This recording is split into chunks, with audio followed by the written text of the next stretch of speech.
तो आज दिन भर एक खास समारोह जिस पर लगातार चर्चा जारी रहेगी। हर एक तस्वीर, हर एक अपडेट दिखाएंगे, क्योंकि प्रदेश की जनता जो चाहती थी कि उनका मुख्यमंत्री बहुत जल्द उन्हें मिले और अगले 5 साल किस तरीके का विकास राजस्थान में होना है उसे लगातार वो मॉनिटर करे, क्योंकि कुछ ऐसी चीजें हैं जो राजस्थान की जनता चाहती है। क्योंकि जब आला कमान नवाचार कर रहे हैं तो प्रदेश की जनता भी अपने प्रदेश में नवाचार चाहती है और वो उम्मीद कर रही है कि वो होते भी नजर आएंगे, क्योंकि इस बार एक्शन मोड में, एक्टिव मोड में और नवाचार के मूड में आला कमान है और प्रदेश की सरकार भी अब बन चुकी है।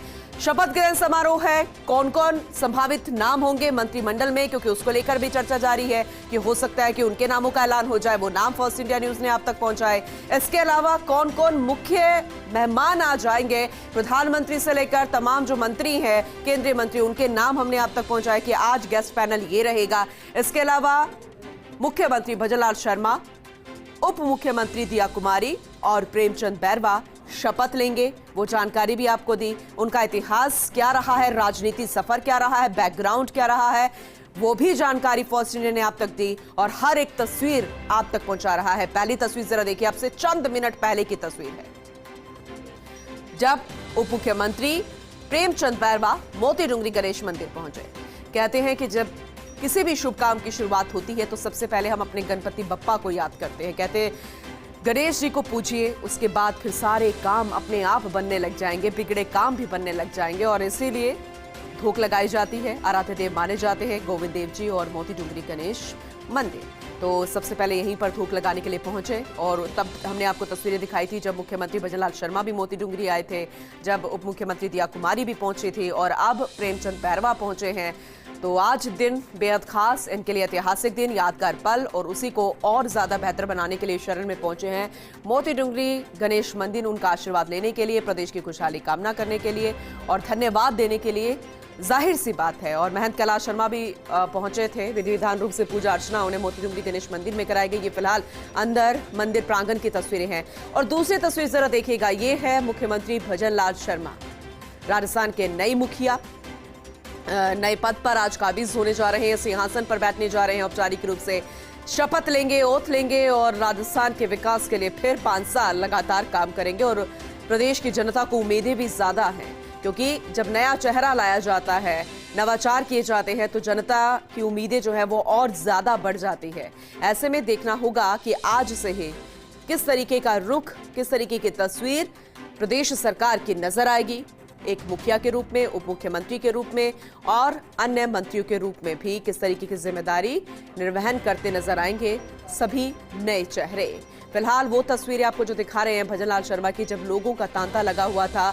ये स्टेट गेस्ट हाउस की तस्वीरें हैं जहां पर शिफ्ट किया गया है भजनलाल शर्मा को और लोगों का हुजूम उमड़ा था उनसे मिलने के लिए। उनके समर्थक, चाहने वाले, सेल्फी का क्रेज, यहाँ हर कुछ नजर आया। और आज वो दिन आ गया है जब शपथ ली जाएगी और अगले 5 साल फिर विकास की गाथा किस तरीके से बहेगी वो देखने वाली बात होगी।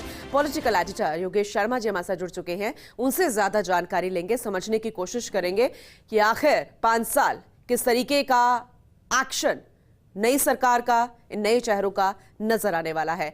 Yogesh ji good morning. और आज का दिन वाकई में बेहद खास, प्रदेश की जनता भी इस दिन का इंतजार कर रही थी कि आखिर वो दिन कब आएगा जब सिंहासन पर बैठ जाएंगे राजस्थान के नए मुखिया। और अब तो और मौका मिल गया है राजस्थान की जनता को सवाल उठाने का भी और साथ में ये कहें कि जो विकास होगा उसका फायदा उठाने का भी, क्योंकि 2 उप मुख्यमंत्री भी बनाए गए हैं। योगेश जी देखिए, पूरी आपको बहुत बहुत गुड मॉर्निंग। और सबसे बड़ी बात है, जिन मुद्दों को लेकर बीजेपी ने कांग्रेस की सरकार के खिलाफ जी माहौल बनाया पूरे प्रदेश की जनता के बीच में, चाहे वो पेपर लीक का मुद्दा हो, चाहे लॉ एंड ऑर्डर का मुद्दा हो, चाहे वो रोजगार का मुद्दा हो, चाहे वो ऐसी समस्याएं जो खास तौर से जनता से जुड़ी रहती हैं, चाहे महिला अत्याचार का मुद्दा हो, तमाम मुद्दों को लेकर मुझे लगता है सबसे पहले कार्रवाई या एक्शन लॉ एंड ऑर्डर को लेकर दिखेगा। तो एक सकता है हिंदुत्व राष्ट्रवाद की बात करने वाली पार्टी बीजेपी कही जाती है, उससे जुड़े एक्शन यहाँ नजर आएंगे। किस तरह से जो बार बार बीजेपी कहती थी कि हिंदू त्योहारों के वक्त पे डीजे बंद कर दिए जाते हैं और एक पूर्णली एक धर्म मान सम्मान की बात वो करती रही, और उस मान सम्मान के नजरिए से अगर देखें तो क्या कुछ फैसले शुरुआती दौर पर आज रात को ही, आज शाम को शपथ ग्रहण के बाद ही दिख जाएंगे। जैसे एक दो steps जैसे हमने एमपी में देखा, लेकिन भजन लाल शर्मा, क्योंकि अभी तक तो उन्होंने उनका अंदाजा नहीं है, ना उस रूप का पता है, क्योंकि ना तो उनको पहले कभी विधायक के रूप में देखा गया, ना उनको कभी मंत्री के रूप में देखा गया, उनकी कार्यशैली का किसी को पता नहीं। इस तरह से बतौर मुख्यमंत्री किस तरह कार्य योजना या रोड मैप के साथ उतरेंगे।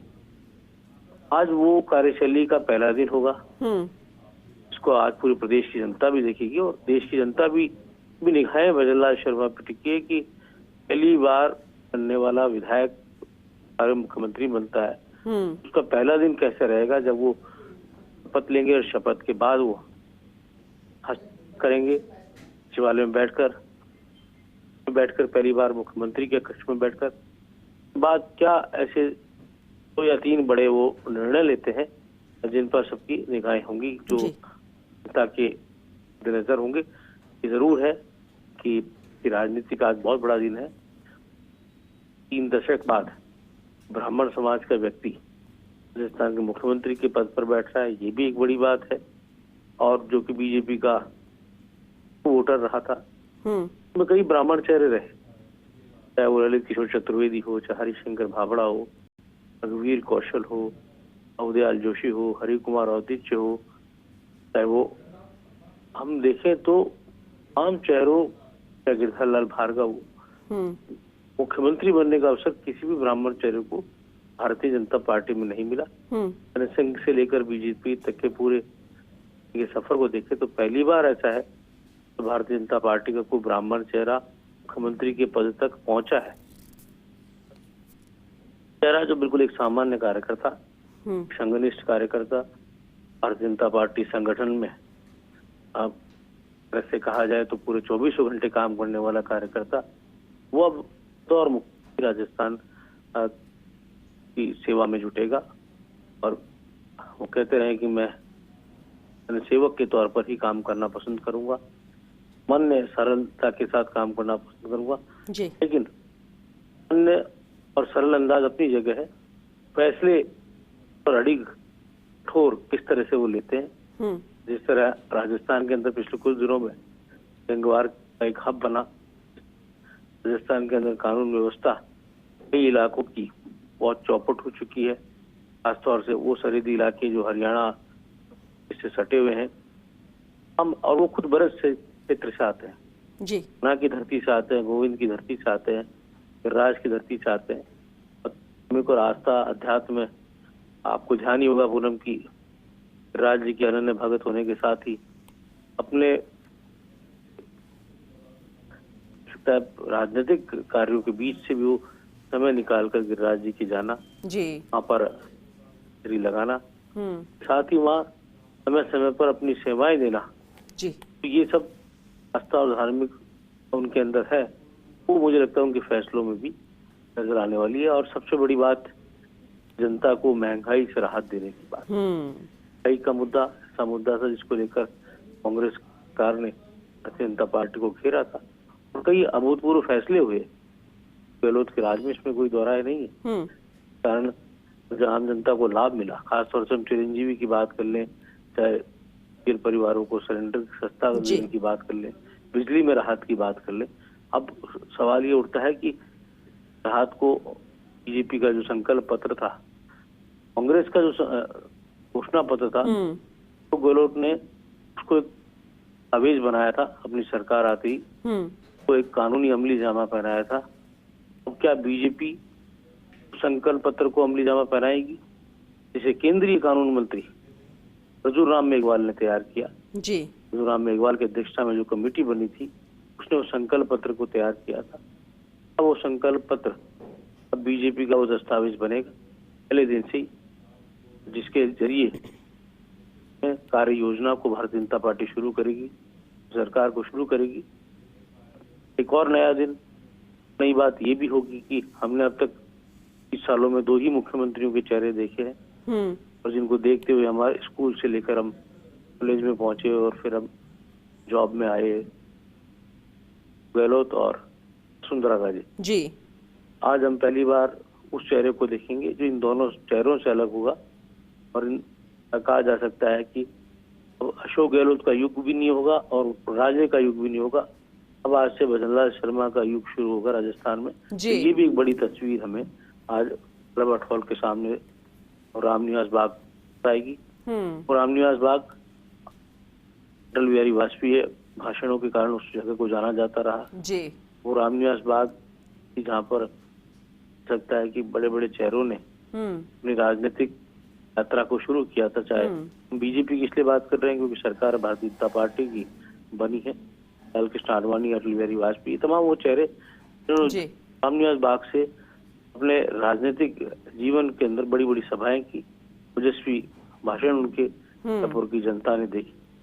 उसी गुलाबी शहर उस धरती पर आज नया युग बिल्कुल साक्षी बना है रामनिवास बाग भी और गुलाबी शहर भी। अब